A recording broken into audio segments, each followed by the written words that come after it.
Hello. Good to be here. Thank you so much. I have the biggest smile right now. For people who can't see, you're missing it. Thanks so much for doing this, Paul. I'm so glad that we're finally able to meet each other. Yeah, excited to chat. I've always had people following my work from India, and so I've always just appreciated the support. And it's really cool that a publisher started publishing my book there last year, so it's a little more available now. Yeah, yeah, it is. I mean, I love the fact that you have self-published, and this is not, the usual self-help book that you can find everywhere. And it's like highly crazily marketed by publishing teams and commercialized. And it's really nice because it's just you can see the authenticity, the heart that you have put in because you're probably writing it for yourself first, and you're not just writing it for the sellability factor of it all. So it does make a difference. Yeah, I had some evidence that I could sell my work from my newsletter following the years before I wrote my book, but when I published my book, I didn't think I would. I thought maybe best case it would be break even. And so a lot of the success has just been so shocking to me. I actually self published in India using a platform called Pothi before partnering with a publisher. Yeah, But now I'm the book, aware. yeah, now the book is available in like Maratham. I might be saying that wrong. Malayam Marathi, or Marathi, Marathi, Hindi, Malayalam, Hindi. and one more language and English. So that's pretty cool. And I still need to like talk to more people in India Yeah, about the book and stuff. I'm so glad. So, I mean, for the people who don't know, Paul has written two books. One is called The Pathless Path, and his latest one is called Good Work. And he's just recently launched the hardcover limited edition version of The Pathless Path, along with a bunch of goodies and notebooks and like his signature and all the good stuff. I happened to come across Paul's work through Ali Abdal and Ali's brother Taiwan. They have a podcast of their own called Overthinking, Not not overthinking. overthinking. Yeah, Yeah. not overthinking. It's really casual conversations between them while I think they just want to talk to each other. They just put a camera up there and it's really nice. And I think you were one of the people that they had one or two conversations with, and I really enjoyed that talk. And I remember feeling like, oh, this guy is really interesting.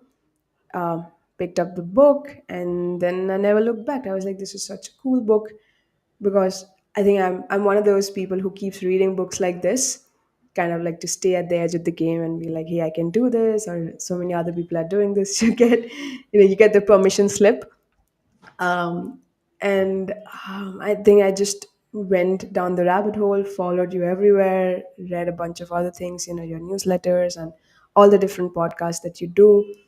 And I tend to do it because when I read a book, I want to hear the way the author speaks, the voice and the intonation just makes things pretty real. And it's so nice because you speak exactly like that, like you've written it in just the way you speak. So it's really cool. Yeah, I think I had a career once. I had this identity and outfit I dressed up in every day for 10 plus years. And I didn't really want to do that anymore. So I think most of the work I do, I try to just literally honestly share what I'm finding. I love exploring deep and reflecting. And most of my work I see as sort of an output or a product of that. So that was really good. Oh, Yeah. the title of the talk, A Life You Don't Need a Break From. Yeah, and that's really the goal.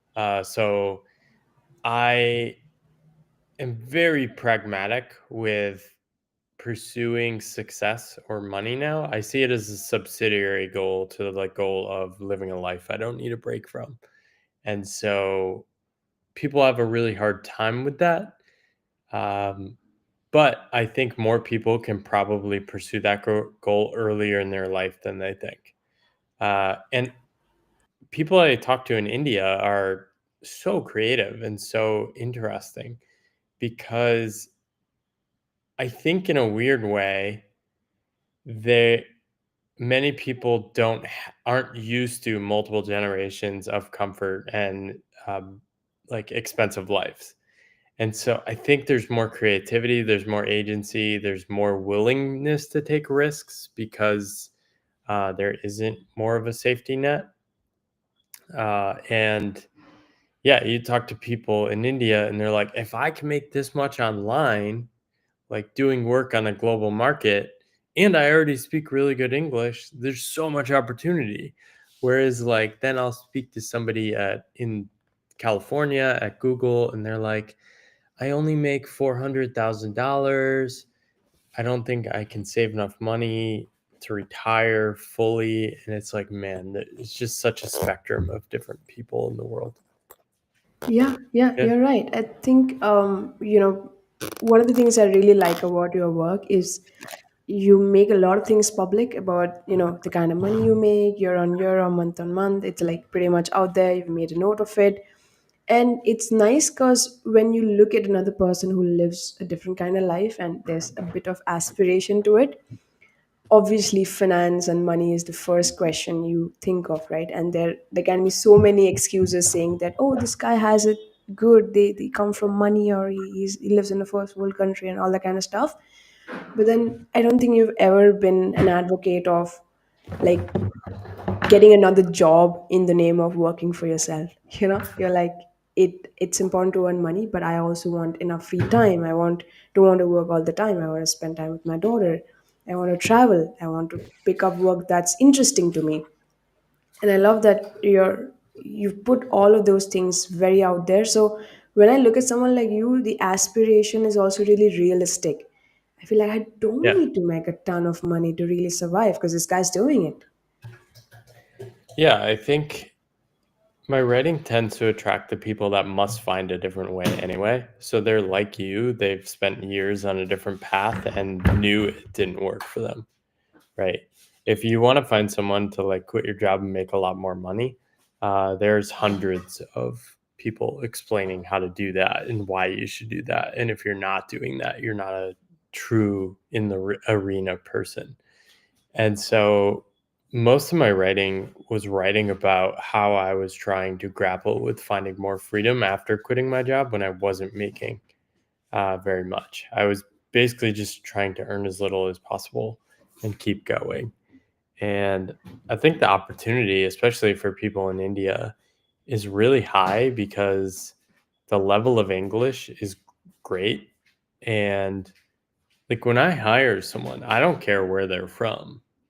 I actually don't even care if their English is that good. I just need someone to like help me with like specific things and to be really good at. I don't care where I don't care. I'm not going to pay someone based on where they're from.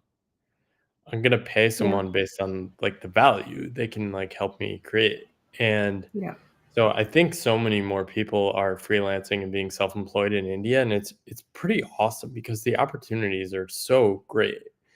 And so like if you're somebody running a business that's making good money, often you can't afford to hire like an American who wants like $100,000 and healthcare benefits and a retirement package. But if you're paying someone from like Bangalore, 30 grand US, that is like an amazing life, right? That's That's a like lot a of money. really good, yeah. And so then they can like do that for a couple of years and then maybe do a startup there or like there's just so much opportunity. And I think that's the kind of people I'm attracting that are like, okay, I'm gonna do this for 2 years, then that for 2 years. And I don't know where the world's going, but like I want to bet on myself and bet on my energy. Yeah, yeah. I'm very curious. We were talking, right? I read the book in January this year, and I was still employed.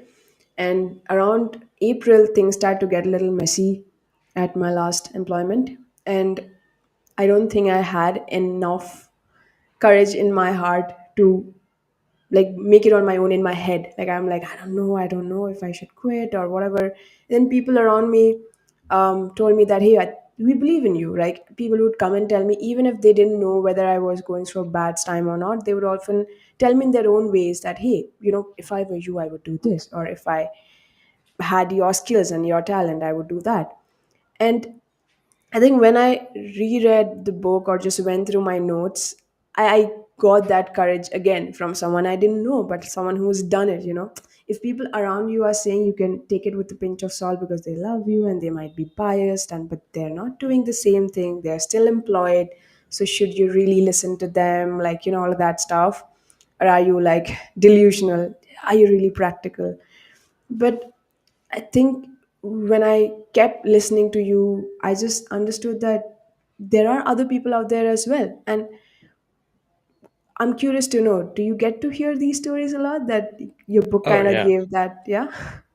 All the time. It's crazy. I get at least a few emails a week, and the two most common are, "This book convinced me it's not crazy to take a leap." And then 2 is, "I'm already on this path and I wasn't feeling good about it, but now I actually feel better about myself. I know why I'm doing this and I know I'm not crazy." And so a couple different things with that one. On the first one, like, I wanna do something different and I'm scared. I push back on this idea that you have to have it all figured out. Our modern culture tells us we need to figure everything out. We need to study to get the good grades, to get into the good school, to get into the better school, to get into the exams, to get into the grad school, to get like, so you have to like perform exceptionally well on every bar to get access to the next step. And so when I quit, I didn't have a plan and my savings kept shrinking every month. But as soon as I quit, I had all my time. So I could spend my time experimenting, trying new things, going out there and learning things. And it was reversible. But the thing that gave me confidence to quit was, for the 2 years before, I had been doing all these experiments, none of which made any money. But they gave me proof that I could show up in a different way with that energy. And when I compared that to the energy I was showing up with at work, that was the life I wanted. And so it, in a sense, it didn't, I got to the point where it didn't matter if I failed, because I had to find out if this other way of living was possible, because I saw parts of me dying, the spark of curiosity, the energy, the excitement toward life. It was dying in my early 30s. And so for me, that was the riskiest thing in the world, continuing that path, because it wasn't going anywhere. I kept ending up in jobs I wanted to leave. I was single. I was not attracting people into my life I could see building a life with, and I sort of desperately wanted a family. And I was constantly at war with the people inside organizations because I wanted to experiment. I wanted to try new ideas. I wanted to push the limits. And that's not what the organization needed. And so the organizations were not set up for me to fit in. And that was fine. I had to come to terms with the fact that I wasn't going to change the organization. Like, an organization is more powerful than the people in it. It's just the system. Like, they're not designed for everyone. They're designed for like a very narrow range of human psychology. And so in the 2010s, I got really swept up in this like meaningful work idea of like, oh, I can find my dream job at work. I can find my role. I can make this work. And it was like, eventually I just realized that's not for me. Yeah. Yeah. No, I think so much of it is just so common between the two of us. I had a really tough time keeping a steady traditional job, because I always felt like I had so much to offer. I had so many different skill sets, and just like tying me up to a certain job role or a designation was just so unfair because I wanted to learn a lot. And so earlier, when I was way younger, I would go up to my employers and say that, hey, I can do ABC along with XYZ. I'm going to figure out a way to do this. All you got to do is give me permission. I'm not even asking for more money. Like just give me a free hand. and that was music to them. They were like, It's yeah, go for it. That's awesome. Yeah, it Yeah, was I a lot mean, of fun. even when I did that, um, I yeah, I would often get pushback. It's so hard to find the right environment that fits like the phase of your life you're in. It's just so hard. And yeah, I think we're lying to people a lot too, telling people they can have it all or they can have a job where they can thrive and have Yeah, meaningful work. There's a lot more money in that if I would just say thrive in your career rather than the pathless path. I could probably make more money, have more speaking gigs, be like a Simon Sinek 2.0. But I don't know. I don't know how to make that work. I think some yeah, people are just better suited for it. yeah. And I know that in the book as well, you speak a lot about these scripts, right? You had to unlearn a lot of these scripts.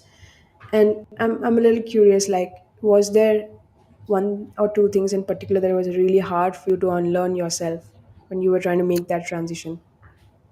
Yeah, I had this competition of work can be amazing versus an underlying script of work has to suck. And so I kept searching for my quote unquote dream job. But at the same time, in every job, I tried to work as little as possible. So I was at war against myself. And so when I quit, I gave up my search for a dream job. But I had this other script of work sucks. So work was the problem. Now let me quit, get all my time back, and work as little as possible. And for the first couple of years, I had this idea that I will just do the bare minimum I need to cover my cost of living and just skate by. It took me about a year and a half to realize that writing and these creative experiments and the podcast that we're doing, despite making no money and having no potential, were things worth taking seriously. And I decided from there to only do these things, even if it meant, or do them as much as possible and just do the bare minimum paid work to fund it. And that energy slowly took over my life, and I eventually had to rewrite the script to actually work can be enjoyable, challenging, interesting, and work can be good. And so now my lens on work is much bigger. Now now I see the reality that basically all the things we're doing are work. Changing a diaper, my daughter, is work. Typing at a keyboard is work. Nothing is more special or better or worse than anything, but humans are working all the time. Yeah. And yeah, just releasing the scripts, letting go. I don't need to be special. I don't need to have it all. I don't need to crush it to prove to people that I'm a good person. And so shifting the focus to actually just seeing everything I'm doing as things worth reflecting on and that I can learn from. Awesome, awesome. I think when we hear the word work, most of us has like they get like a negative feeling. "Ah, work, or Most, people call yeah. it hard work. Like work's supposed to be Yeah. hard and it's not supposed to be enjoyable. That's why we call it hard work. Like there's a lot of those that really negative, harsh hustle voices out there, and they have kind of made it really difficult for people to also kind of slow down and enjoy. You know what I mean? There's a lot of guilt with work that's enjoyable and work that may not be making money or enough money or so much money. So there'll be people who come and tell you, well, you can use this time or you can monetize that, and everything is just about making money. Yeah. And you get so extreme into it that you stop the enjoying bit of it. Yeah. There's the default culture. I think India is very similar to the US, is Yeah, that you need to work hard, you need to grind, you need to make a lot of money. There's nothing wrong with that at a surface level. But underneath that, it makes everyone feel bad if you're not always getting better and better and better. I'm somebody that has not always felt like I've been getting better and better and better. Um, but I had the illusion of that in my first chapter of my career, where like my salary kept going up. And so I had the appearance of having everything figured out.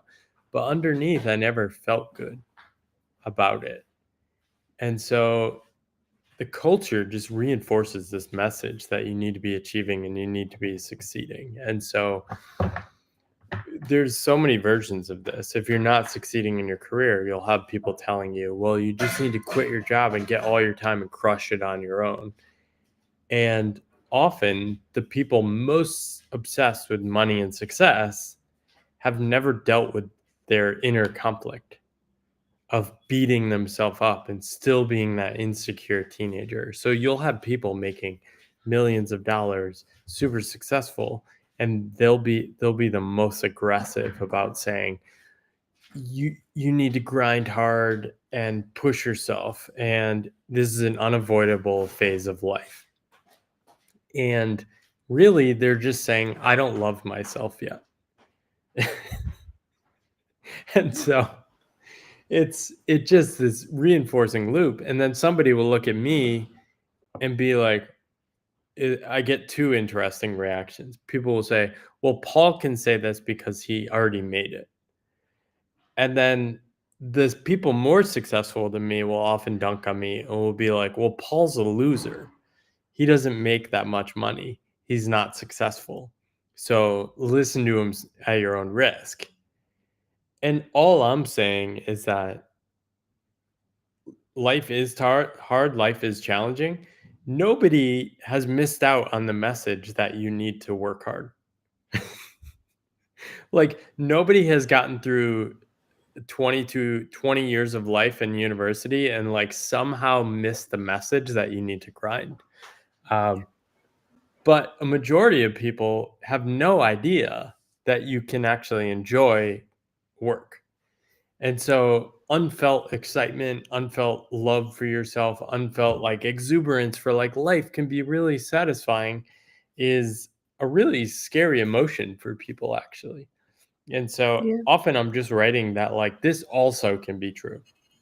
And then the second thing I would say is there's good hard and then bad hard.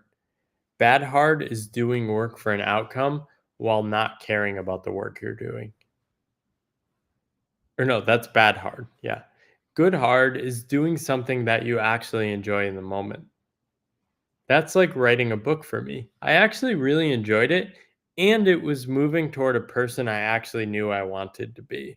Now, it takes some discernment and life experience to figure out who you want to be. But once you figure out who you want to be, you understand what you're good at, you can start making good hard commitments, which is like just pushing yourself slightly beyond what you're capable of. So, for example, if you like podcasting, you can say, you know what, I want to take this even more seriously. I want to hire a speech coach, an interview coach. I want to try to get harder guests. I want to do in person ones. I want to invite an audience. So you can start challenging yourself in the direction of like the person you want to become. But that's only once you determine, oh, trying to become a better podcaster actually also aligns with making me a better person. And so it's just really hard to figure out these things. That takes time, reflection, being honest with yourself, and also just noticing other people who are giving you these messages about crushing it, you need to do hard things. One, they're mostly talking about typing at a laptop. This is not that hard. We can stop with the glorifying the grind. We're literally sitting at laptops. Like our world's pretty nice. Like we're not toiling the fields anymore. Like we're talking about laptop work. And two, they love money and business. So if you don't love money or business, you need to make other plans. I think when I realized I liked writing, I had to come to the conclusion that this is not a path to like really successful financial life. And that's okay. And so I'm just making different decisions given that. Yeah, yeah. I think you're so. I think you have a lot of clarity. Of course, you spend enough time in these years in your head trying to explore and understand yourself. I feel like a fundamental difficulty most of us have is that of the identity crisis, like who am I? Because like in Yeah. school and in college, the education system, society at large kind of grooms you to become a certain person, and you keep hearing them, you keep seeing other people who are supposed to, like, you're supposed to be like them, so everything around the world is just one way. The moment you start getting different feelings, you want to explore, there's not enough people out there, at least in your physical spaces. You may have a friend or two, but they might not live as close to you. You know what I mean? So, like, the voices around you get super loud and they start making you doubt yourself. And then, like, for me or for people like me, we have our friends who, go to work. I mean, work in the sense, they have, ooh, I think my light is acting up anyway. So they go to work and they have a car or they have a house and the usual stuff. And it gets really difficult because then they're trying to measure success for you in terms of, can you afford this or not, right? Or they look at you and be like, oh, Sonali runs a company, but then they're trying to measure my success in terms of valuation, and am I doing like seed funding and all those fancy schmancy things. Whereas I'm just saying, hey, I was unable to hold a job because I'm very curious and I want to do multiple things. Because I was not allowed to do that, I just built something of my own, and I'm giving myself that permission to do whatever I want. Like, there are no rules to this, and I'm just gonna make enough money and a little bit more, but ensuring that I do the other parts. I have hobbies, I have time for friends, I want to travel, I want to work while I travel. But then, not other people don't understand it because their version of success doesn't match my version. So I've stopped arguing with them. I'm like, let's agree to disagree. You live your life, you enjoy yourself. We can still be friends. We don't have to agree that I gotta live the kind of life you aspire to live, because I'm pretty okay doing this. Yeah. They're usually just projecting their insecurity onto you. I think Yeah. a lot of people really get a lot of comfort from doing what most people around them are doing. And I totally understand that because it's a lot easier. This current life I have, I constantly have to be thinking about it. I need to be taking action. I need to be doing experiments. I need to be honest with myself and admitting defeat when things aren't working. It's very humbling, but it's also very rewarding.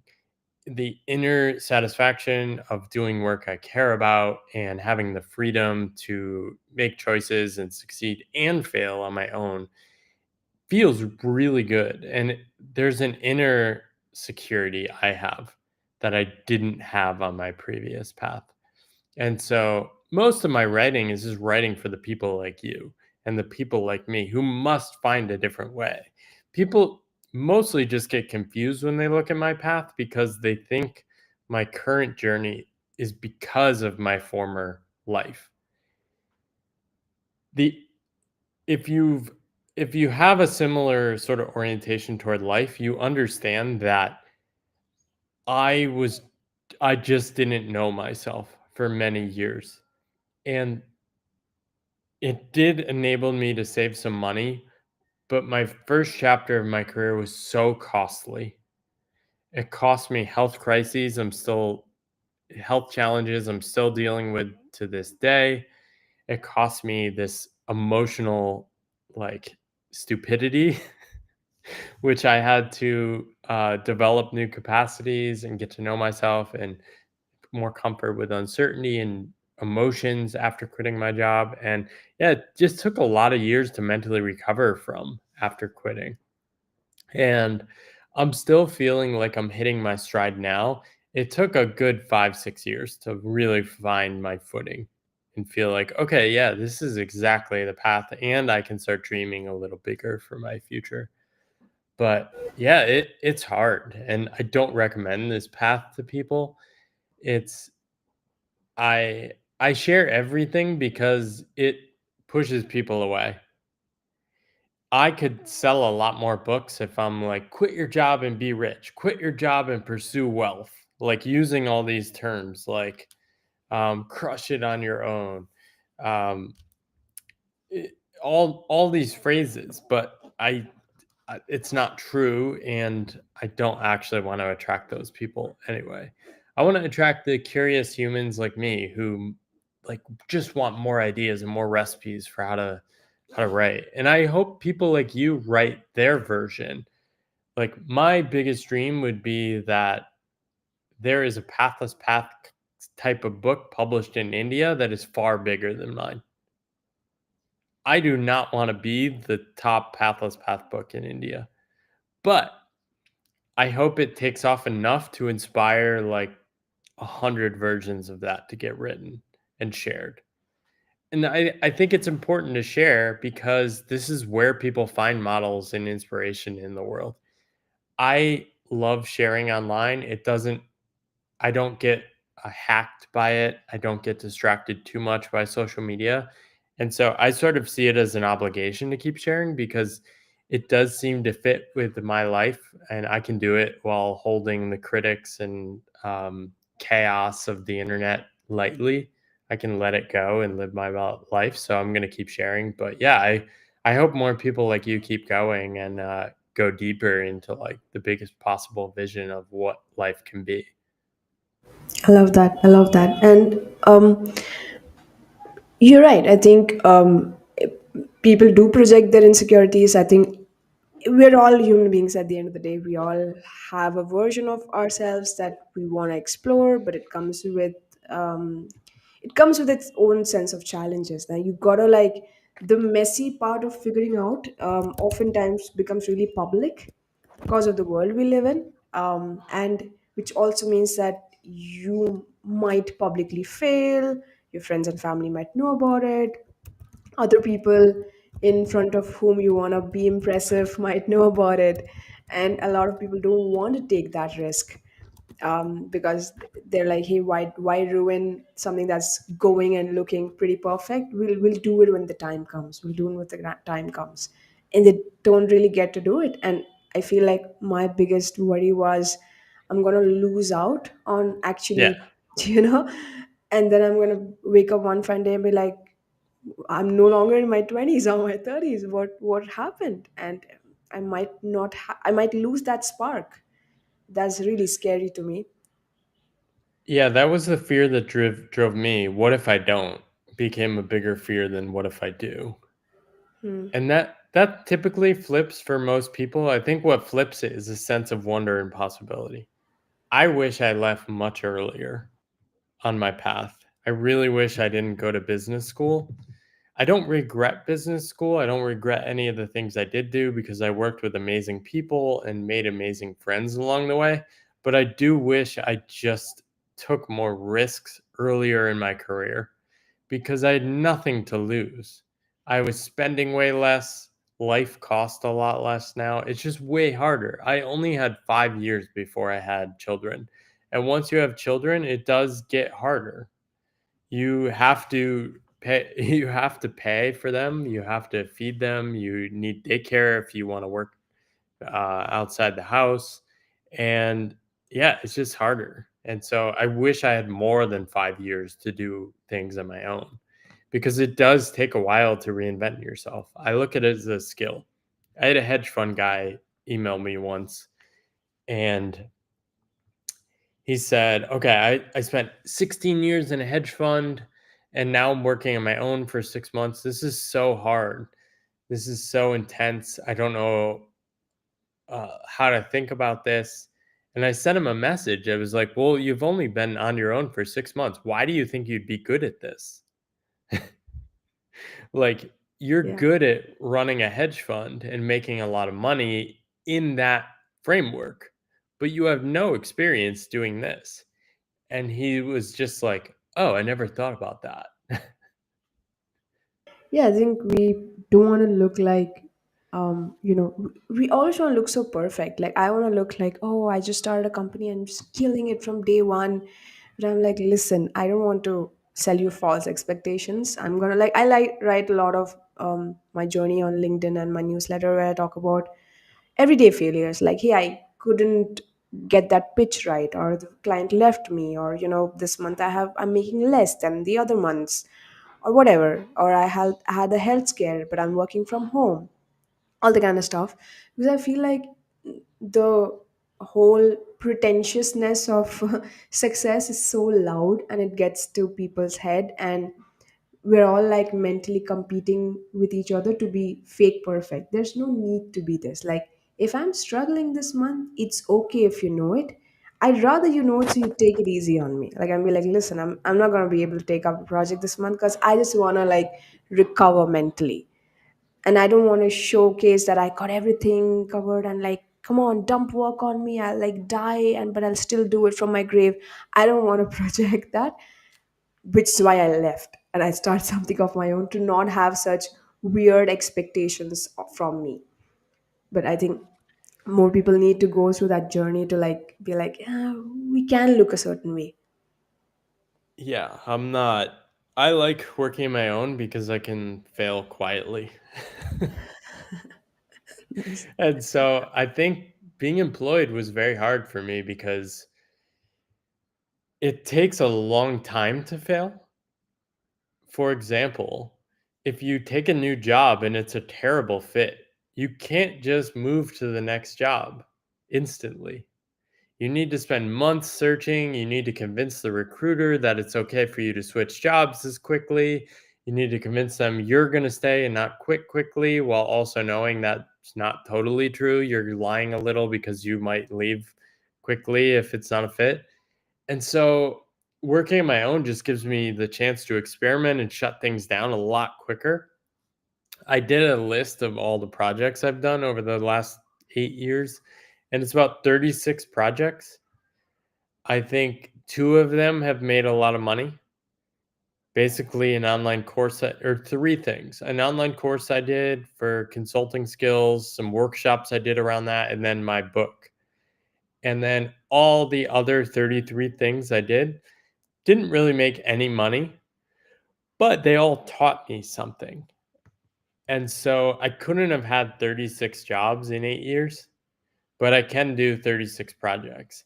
And then on top of that, there's hundreds of other things I like sort of thought about in my head, maybe asked a few people if they would buy it or they're interested. And I just realized there was no energy there. So there was no real cost to doing all those experiments. Yeah, no, I know what you mean. I think one of the biggest problems I would have when I was working traditionally was if I had a nice idea, I would just go and present it to the management, and then they would take their own sweet time to just talk about the idea within, like, with each other. I'm like, I got it covered. All you gotta say is tell me a yes, and this is the projection, this is the kind of money or not. Maybe a couple of things were just not even money, it was just time and resource. That's But about it. there's a hidden reality in that. I think people should go read the Gervais Principle by Venkatesh Rao to get a much better assessment of what's going on in organizations. Have you read this? No, I haven't. I will pick it Okay, up. it's great. So at the top of the triangle are the sociopaths. Now they need to get everyone to do work for them below perhaps their market value or against their interests because they're not interested in the work. So they can make a lot of money and get their bonuses and keep their career going. Um, what they need is people in the middle, in the clueless class, who mostly aren't aware of these incentives in organizations and need to buy into some narrative to do the work against their own interests. And you can be fine if you wake up to all the games that are being played in organizations. Uh, you can make peace with this and be like, okay, I'm okay with this deal. I'm gonna just do it. Uh, but if you wake up and start to try and behave like them, capturing some of the value of your work or proposing projects where you're going to stand out and get attention, you're opposed to them. And so you quickly realize that there's a finite amount of resources at the top of an organization that are being split with very small number of people, and they actually don't want the company to succeed at all costs. They want the company to succeed within the framework of them being able to share the rewards in the way that they're used to.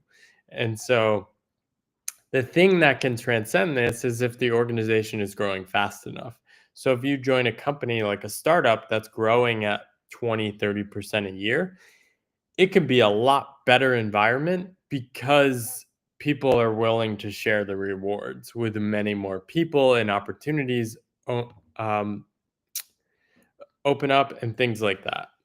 So it's just a very, uh, I think it was very sad when I started waking up to those realities. And there's two choices: one, I can learn the game and play that game, or two, I can just sort of stay at this level of independent individual contributor, take a solid salary, and just try to avoid the worst parts of these dynamics. I think for me, I wanted to keep growing and pushing myself, and so I decided I either need to keep changing jobs or work on my own.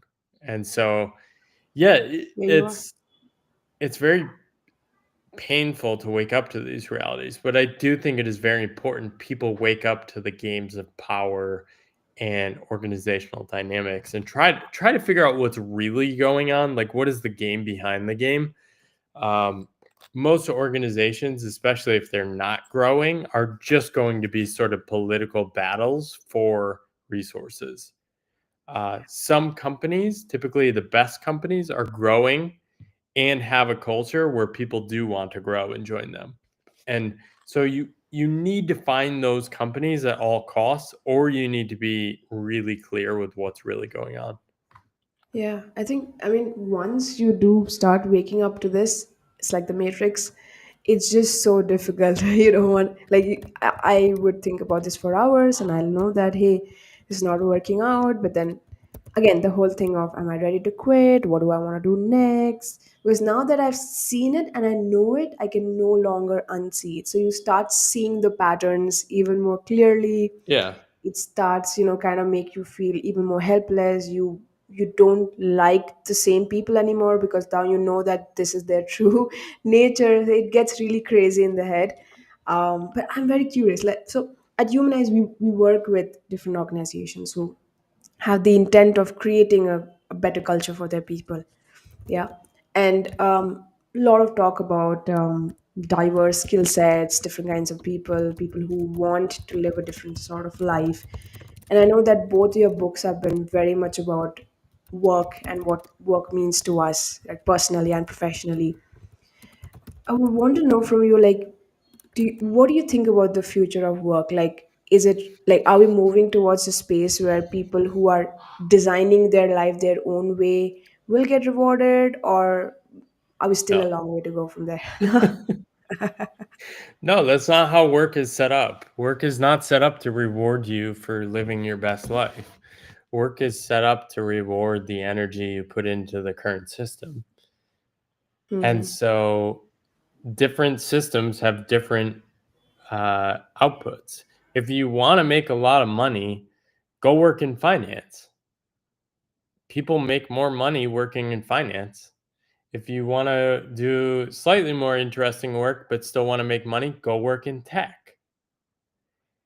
If you don't want to make money, work in a sector that's not growing. And so you just need to be really honest about the dynamics that are happening in the world. Next, you got to figure out who you are. So, given who you are, where can you play given the goals you want in life? And so it's just painfully hard to actually do this if you're not somebody that loves money and loves business. Because the world So, is designed like that, to yeah, enable and so people. you need to find people like you ahead of you on a path doing interesting things. So, for example, I think some interesting role models I've found. Um, Derek Sivers, Seth Godin, Kevin Kelly. The problem with these models is they are living in ways I want to live at older ages in my life, but they all made it big financially earlier in their career. So they had outsized exits or rewards. So I can't perfectly aim at them, but I know that living that way older in life is possible. So I can practice those skills of continuing to show up in that way. But then the financial puzzle, I think for me is just that's been very hard. I don't know how to solve that fully yet. I think for the next chapter, I'm trying to lean more into making money from my writing and work. This is the first, like with the hardcover launch and doing things like this is the first time I'm moving in that direction, but I'm still like negative on that bet and I don't know how to do that. And so one is like, okay, are people living like this? Is it possible? Yes. But I need a completely different strategy. But I'm also very attracted to figuring it out on my own, figuring out what that puzzle is for myself.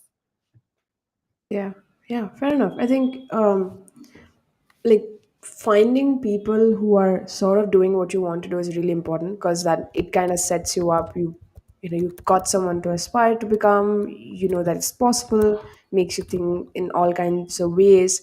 But I do get the whole finance bit of things because I know that um, I also think about it a lot. I have to like think month to month, and are we making enough, and what are the profits and the losses and all that stuff. Do I need to cut down?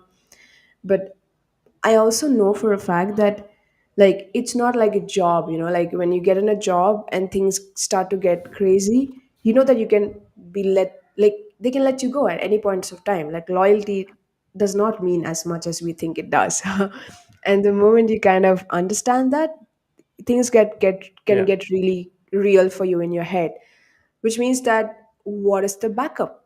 So if I had started what I have started like maybe a year back, I would already be into this about more than a year. So I would have a better solid ground on this. But there's always ways to think like that. I should have started better. I should have started late. So no, I'm trying to eliminate all these should haves and try to move forward. I'm here now. So what can I do to make sure I can do this for life? Like I don't want to like quit. I want to like maybe I make a little bit more, maybe I'll make a little bit less. But then in order for me to sustain and keep doing also the crazy things that I want to explore, I need to have a little kitty in the bank, and it's okay. Like I'm also start to fix my relationship with money. Earlier, I would not be able Yeah. to negotiate or ask for more because I'd be like, I don't know how am I going to look if I ask for more money. I'm like, I'm bringing that amount of value. I'm working the extra hours, so it's okay to negotiate and then not feel guilty about I should have, this is not the kind of work I signed up for. So it's okay sometimes to put a little bit of money and stability on the pedestal because it allows us to do the other things that may or may not make money, but it's a lot of fun and learning. The Yeah, money is a very tricky thing. I think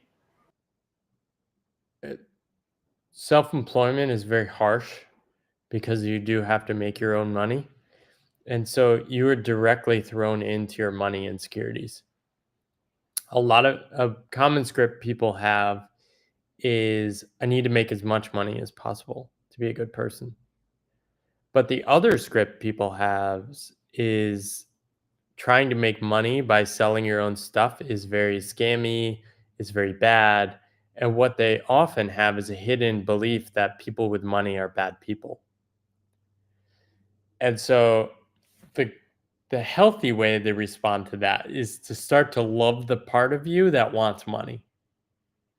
The unhealthy way to deal with that is to double down on trying to make money while denouncing people who don't make money.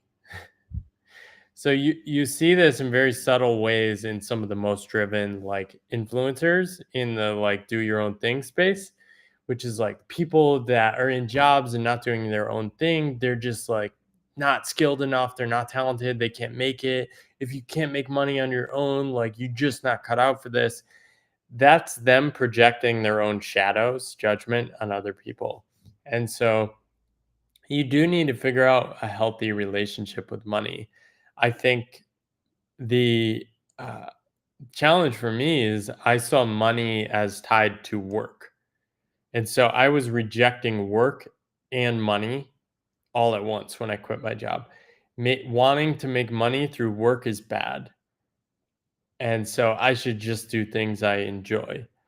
I've since come to terms with that. I think through making money through things like my book, I feel really good about making money from my book. One, I don't even make that much money from it. It's less than $10 a book, but I cared about the book. I did it the best work I was capable of at the time, and that feels really good. And so, yeah, coming to terms with, oh, I actually want money, and being okay saying that has been very hard and a long journey for me.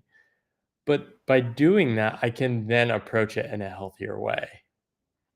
Yeah, I can imagine. I mean, money scripts or the beliefs about money in India are really strong. We've been told that money is the root of all evil, money doesn't grow on trees. So you grow up listening to all this, or you need to do hard work to make money, and or you kind of automatically look at people who have a lot of money and like equalize them to being bad people because they have so much money. They must have done something really bad to make the kind of money. So Yeah. I would also like Well, stop myself and from sometimes thinking it's true, but it's not always true. And it's always. less true than ever, right? Yeah. I think these beliefs are also adaptive, Mm. where I think 50 to 100 years ago, way less people had money, and the likelihood that people with money were abusing their power and keeping it within friend and circles, it was there's probably like some truth to that. And if you were born like very poor like 100 years ago, it's actually pretty helpful to believe that people with money are evil, to protect yourself against your own disappointment of never being able to achieve those things. But the economic sphere of who has opportunity now is so wide that these are not helpful beliefs anymore. Yeah. You're just shooting yourself in the foot. So, like, if you're from a place like India, if you can speak English, you should just try to grapple with your money beliefs as quickly as possible, because like everyone knows in freelancing, if you can sell your work to Americans, you can 10x your pricing and people are happy to pay it. Like I Yeah. said at the beginning, I don't care what I pay people. I care about the quality of their work. And so getting good at work, it's actually far easier to pay people more for something. I went through this recently. I've been hiring some freelancers to do video editing work, and I was I pitched too low of a rate, and I ended up going through 3 or 4 people on the same video because they didn't want to actually care and do the work. So now I'm like just raising the rate and just trying to hire better people. Yeah. Yeah. Oh, that's nice. That's a good way to learn about like also quoting like equal in terms of what you think the kind of work you want to get out of people, right? Um, Yeah. for the last bit of this conversation, I would want to go back to your love for writing, and and of course, I keep reading your newsletters as well. I love the Wise Agency series, and when you mentioned that India should have its own version of the Pathless Path, like a very soft plug. I'm writing a book. It's almost over, and it's a book that talks about insecurities. I Nice. wrote it for myself, rather to my younger self, and it was such a beautiful journey because I there were chapters about a lot of there were a few chapters about money, and I remember I had to sit with my therapist before I wrote because I told my therapist that, hey, I'm gonna I like go totally really get it. deep into this, and I feel like I don't want to live there. I want to get like I want to visit the space and I want to get back out. So like help me before I like go all bonkers around this. And then I had a lot of like few chapters that made me cry while writing. So it was a really beautiful journey. Yeah. That's awesome. Yeah, if you're writing until you cry, that's how you know you're on the right path, I think. Any tips, anything that has worked for you on the back of your head that you can remember? I think I try to write a genre called memoir-ish, which is I want to share my personal journey, but it's not all personal journey. It's like I'm going to add context, history, anecdotes, frameworks, things like that. But what I've found in terms of writing and sharing your personal story is that I want to keep reflecting to where I get the most honest version in the most clearly communicated sentences. This is what I how I love writing. And typically that just takes a lot of introspection. I have to sit with myself until typically it gets to a point where I just do like tear up because it exposes some deep truth that I was scared to acknowledge or I'm finally just owning. And so I think one interesting thing happened to me in the end of my book, which is that I had to admit to myself that I had this very bold vision. And I look like a person that theoretically thrives on the default path in um, work and has opportunities. And I have all these impressive accomplishments early in my career. But the truth is, at the end of my 10 years on that path, I felt terrible. And then when I quit my job, I felt so insecure. Like, what am I doing? And I I just really struggled with the fact that people thought I was a failure and wasting my career and all these opportunities. And so I tried to channel that. My book, I think why people say it's a permission slip is because I tried to write to that younger self.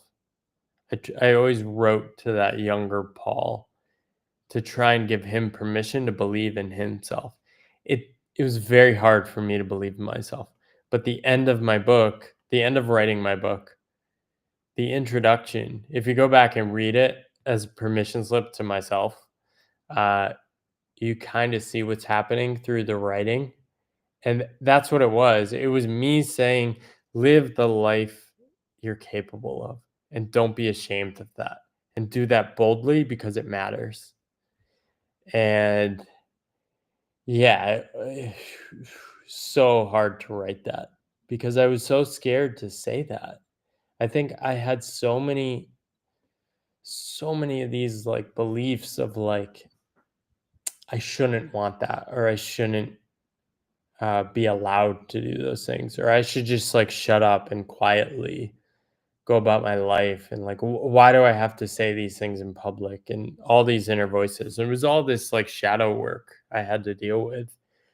And yeah, like really writing and finishing my book was a way for me to actually start loving myself and be okay with like who I am. That's really beautiful. I think I am able to relate to it so much because um, like it's a book on insecurities, right? So I have every Yeah. chapter has some story or the other, which obviously is my story. So in the beginning I was like, do I want to tell this to the world? I mean, then I had to sit with myself and say, I have been saying these stories all the time, like every time I do workshops or I go speak on stages, I do make fun of myself. Like that's the best way to connect to an audience, to be vulnerable. But I don't want to sound like a super soft story or really emotional all the time. I kind of keep it light and talk about it in a like fun way. But then, of course, in a book, I don't want it to be like I can't joke about it. It has to be a little real. So I had to go a little deeper. I had to figure out and go back to those specific um, times when I was a certain age. How did I feel? So I went and spoke to people who knew me at that point of time, like my friends and family and my teachers and my neighbors. I'm like, was I like this? Like, can you confirm? Right? So there's just so much of like living those moments again and seeing that, oh my god, I made these rookie mistakes. I should not have done that. I can't believe that happened to me. But also knowing that, it's part of the process and not really disliking myself for it. Yeah. It's yeah, we're all human. I think there are a lot of like success stories out there, and these people are great, but they're too polished. They're not real. At least they weren't good models for me.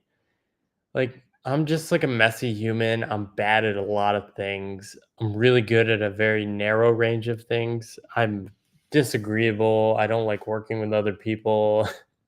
I and so I'm just trying to build a life where that can all work, all the good and bad, and I want to be a really good dad with all the flaws too. And so I'm just trying to make it all work right now and figuring it out as I go. Love that, love that. I think we're able to follow that through your books and your videos and all the work that you put out. Um, so first of all, I thank you for the Pathless Path. Like, I'm sure you've heard this enough times, but um, it is the book that a lot of us needed. And I'm glad that you're not one of the people who just wrote the book and went back into silos. You put yourself out there.